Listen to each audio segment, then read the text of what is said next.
Muy buenas noches a todos, bienvenidos a Plan M. Ya estamos en vivo hasta las 10 de la noche, en un día en el cual el presidente Macri ha salido en distintos medios del interior del país, medios gráficos, como suele hacer últimamente, ¿no? Dar entrevistas a distintos medios en todo el país y en los cuales hace una autoevaluación de su primer año de gestión. La verdad que es llamativa la autoevaluación que hace Macri, en lo que muchos consideran ha sido, dentro incluso del propio Cambiemos lo aceptan, el peor año. Es difícil que Macri tenga otro año peor de gestión, salvo que le vaya muy mal en los próximos 3 años. Pero obviamente esa no es la idea del gobierno. De hecho, todos esperan que el año que viene sea mejor en términos económicos que este. Tendría que serlo si el gobierno quiere tener alguna chance de efectivamente ganar las elecciones de medio término y consolidarse políticamente, planteando un rumbo hacia 2019 o incluso lo que ha dicho Macri últimamente, que tiene la idea de un proyecto que puede incluso reelegirse, es decir, no ser un proyecto de solo 4 años, sino de 8 años. Pero bueno, sorprendió Macri con estas declaraciones. En primer lugar, a un año de gestión dice que se autoevalúa con un 8. Y el argumento es cuánto vale haber evitado la quinta crisis terminal de los últimos 50 años. Lo que siempre dice que si no se salía del cepo, no se conseguía el financiamiento con los fondos buitres y demás, se iba a una crisis terminal. Pero una crisis que no ocurrió y eso le está dificultando mucho, si se quiere, la explicación de la herencia recibida y la actual realidad. Yo me pondría para esta etapa una buena nota, me pondría un 8.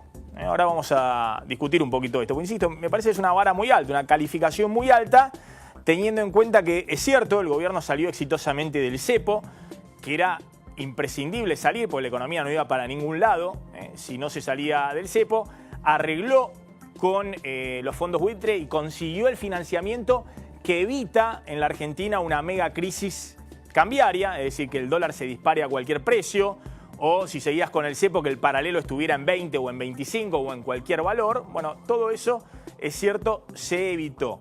Pero estamos sufriendo una recesión muy profunda, el gobierno no termina de encontrarle la salida a esa recesión con inflación, con una inflación muy alta. Y la segunda declaración de Macri es todavía un poquito más inquietante, porque habla justamente de la inflación. Y para Macri, la inflación ha sido el mayor éxito que hemos tenido. Hoy estamos en un promedio de 1,5% mensual. Lo que dice el presidente, textual, dice: yo dije a principio de año que en el segundo semestre bajaría drásticamente la inflación. Y ustedes me decían, por los periodistas, que era imposible, que era imparable. Y hoy estamos en un promedio de 1,5% mensual, que todavía está lejos del dígito al que tenemos que llegar. Pero es difícil pensar justamente que la inflación ha sido el mayor éxito de este gobierno. Por 2 motivos muy sencillos. En primer lugar, porque la salida del cepo y la devaluación, que fue una devaluación muy módica, al principio fue una devaluación que llevó el dólar de 10 pesos a 13,40, 13,50, hoy está en 16, pero esa devaluación en buena medida se trasladó a precios. Y hubo un error de diagnóstico del gobierno que planteaba que los precios no estaban fijados a un dólar de 10, sino que ya estaban al dólar de 15. Bueno, evidentemente no ocurrió, más lo que ocurrió con el descongelamiento de tarifas, el recorte de subsidios. Lo cierto es que este año la inflación anual va a ser del 40% y eso genera muchos problemas en la economía, entre otros que se haya comido la competitividad del dólar. Por eso el dólar a 15 o ahora el dólar a 16 para muchos sigue siendo un dólar barato. Por eso el boom de argentinos de clase media alta en Miami o en Chile, o el atesoramiento de dólares que sigue muy fuerte. Entonces es difícil pensar que este haya sido ni por asomo el mayor éxito del gobierno, el tema inflacionario. Pero no es solamente eso, la inflación muy fuerte del primer semestre hasta agosto, sino la actual realidad. Es decir, ¿alguien piensa que el problema de la inflación con una inflación de 1,5% mensual está solucionado? Y bueno, vamos a ver, porque 1,5% mensual de inflación, con el dólar clavado desde marzo y con un contexto recesivo, y bueno, hay que ver qué pasa con la inflación Si el dólar se empieza a mover un poquito, como ocurrió en los últimos días, que de hecho si toda la región está devaluando, sería lo lógico que Argentina también moviera el dólar, que no lo dejara fijo porque si no agravaría el atraso cambiario. Y sobre todo hay que ver dónde queda la inflación de esta economía, no solamente si se mueve un poquito el dólar, que tendría que ocurrir eso para no entrar en los errores típicos del pasado, los errores del kirchnerismo y los errores del menemismo, sino ver qué pasa con la inflación si la economía se pone un poquito en movimiento, si el año que viene, como se espera, los salarios le ganan a la inflación, que es la única fórmula para que crezca el consumo y para que esta economía crezca en el corto plazo. Bueno, ¿qué va a pasar con la inflación? ¿Se va a ubicar en 23% anual, 22, 25, 21? ¿Cuándo va a ser la inflación?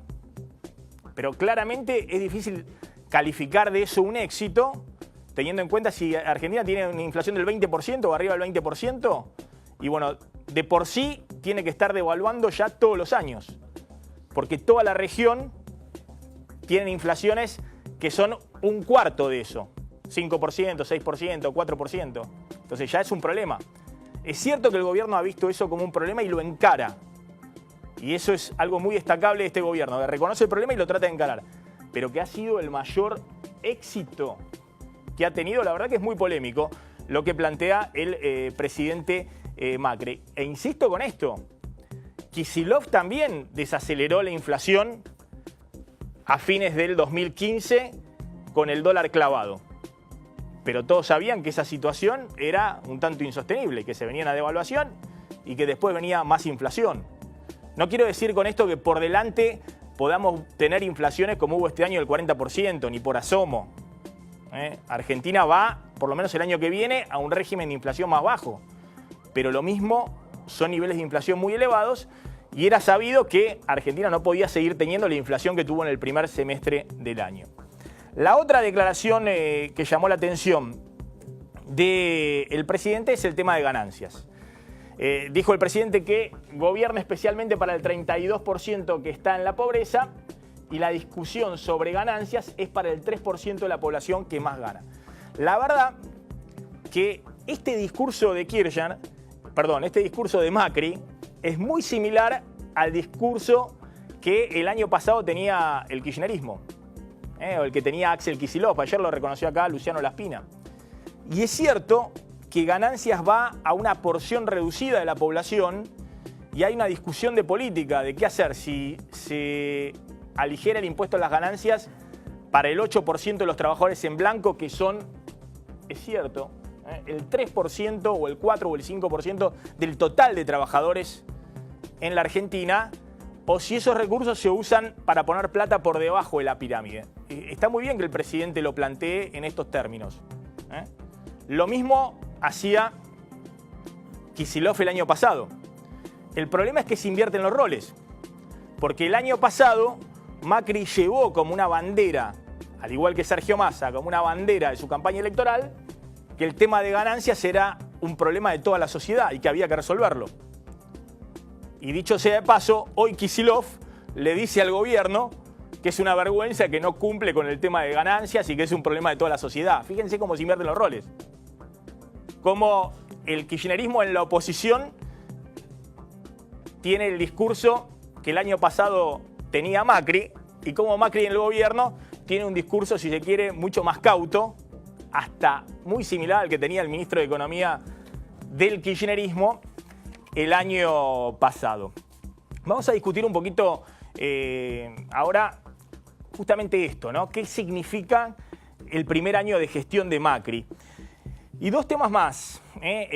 Macri está ahora ya, hace media hora, con gran parte de su gabinete, más María Eugenia Vidal, más el presidente de la Cámara de Diputados, Emilio Monzó, en Chapadmalal, el complejo turístico presidencial, ahí en Mar del Plata. Están todos en este retiro espiritual que se va a realizar durante 2 días, vuelven el sábado. Bueno, se está discutiendo si hay o no hay cambios de gabinete. Macri descartó hoy que pueda haber cambios de gabinete. Estoy contento en líneas generales con el crecimiento que ha tenido el equipo, con el aprendizaje de los ministros y no he planteado ningún cambio trascendente. Es decir, Macri reafirmando todo su equipo ministerial y pegándole a Emilio Monzó, al presidente de la Cámara de Diputados, que había dicho que eran necesarios cambios en el equipo de gobierno, que faltaba un poquito de roce de la realidad en algunos hombres que marcan línea en el gobierno, como Durán Barba. Había dicho Monzó que desconoce totalmente la realidad de la Argentina, el ecuatoriano y gurú del macrismo Jaime Durán Barba. Pero también había expresado que era necesario incorporar a hombres del peronismo para darle un poco más de roce al gabinete. ¿Qué dijo Macri? Es una opinión de él que yo no comparto. Y agregó, Monzó vive en un microclima, en el microclima de la Cámara de Diputados, que es distinto al clima del gobierno y distinto al clima de la gente. Es muy duro contra el tercer hombre en la línea de sucesión. Viene Gabriela Michetti, la vicepresidenta, viene el presidente del Senado, Federico Pinedo, y viene el presidente de la Cámara de Diputados, Emilio Monzó, que además fue ratificado en ese cargo. Por todo el año que viene va a seguir siendo el hombre de Cambiemos, presidente de la Cámara de Diputados, y que ahora está con Macri ahí en Chepamalal. Vamos a ver qué se está discutiendo. Pero mirá, hablando un poco de los microclimas que hay en el Congreso, lo que pasó con el blanqueo. Salió un decreto presidencial en el día de ayer que autoriza incorporar al blanqueo a familiares de funcionarios. Y hoy hubo un estallido de la interna de Cambiemos. Salió el presidente del interbloque de Cambiemos, Mario Negri, el radical Mario Negri, a decir que el decreto es inconstitucional. Críticas muy fuertes de la oposición, de Sergio Massa y de los distintos bloques opositores que dicen que van a llevar eso a la justicia, porque la ley de blanqueo expresamente decía que solo podían entrar los hijos de funcionarios y exfuncionarios y estaban excluidos todo el resto de la parentela en primer grado, segundo grado de consanguinidad. Y atención, ¿qué va a decir Elisa Carrió? Hay quienes dicen que Elisa Carrió está preparando sus argumentos para salir patada voladora contra el decreto que ayer firmó Mauricio Macri. Respecto al tema de los familiares, en el caso del blanqueo, de ninguna manera se puede dejar que solo los funcionarios, la larga lista de funcionarios de los tres poderes que figura, sean los únicos exceptuados de blanquear. Menos en tiempos en que el pueblo sospecha fundadamente de que muchos funcionarios o exfuncionarios, es obvio lo que estoy diciendo, han usado a sus familias, a sus padres, a sus hijos, a sus hermanos, a sus cónyuges, han usado a personas de su familia para esconder actividades de blanqueo. Cuando me dijeron que estaban incluidos los funcionarios, yo dije no.